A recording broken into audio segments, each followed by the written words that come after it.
So, before we leave this behind, and I think Natasha has already answered this for us correctly, very nice, sister. And I think Melanie has given us, along with Linda, a critical, skeptical eye on this.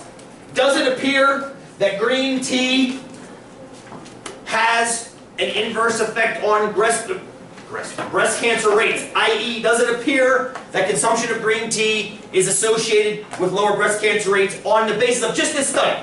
Yeah. It looks that way, yes? And I think you've already answered that because it's more likely it's on some other curve than the believed curve.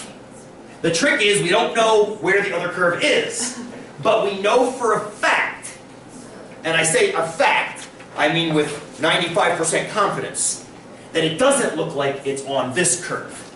If it doesn't look like it's on this curve, it's more likely somewhere else, and probably somewhere to the left. Di, go ahead. So is there always going to be another curve? There has to be another curve. Whether or not it's correct, there's actually infinitely other curves, aren't there? If you think about it.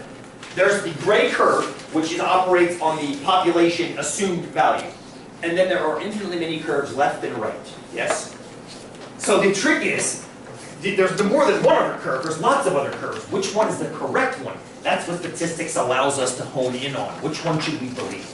More on that in like two weeks. I don't want to focus on that right now. Right now I want to focus only on the fact that what Natasha said is, it doesn't look like we're on the gray one, it's more likely we're over here somewhere. Just get that for right now, if that's fair. Yeah, just work on that for right now. Rita, yes?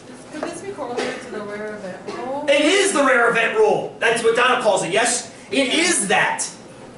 Because if you come in below 5%, which is that, I think the rare event rule uses that 5%, yes. If it comes in 5%, that means your original assumption is probably wrong. You assume there is no lowering effect. It looks like that's the wrong belief.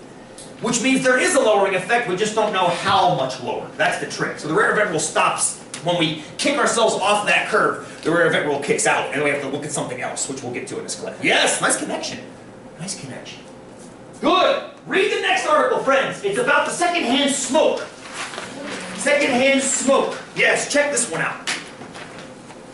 After spending years with my father,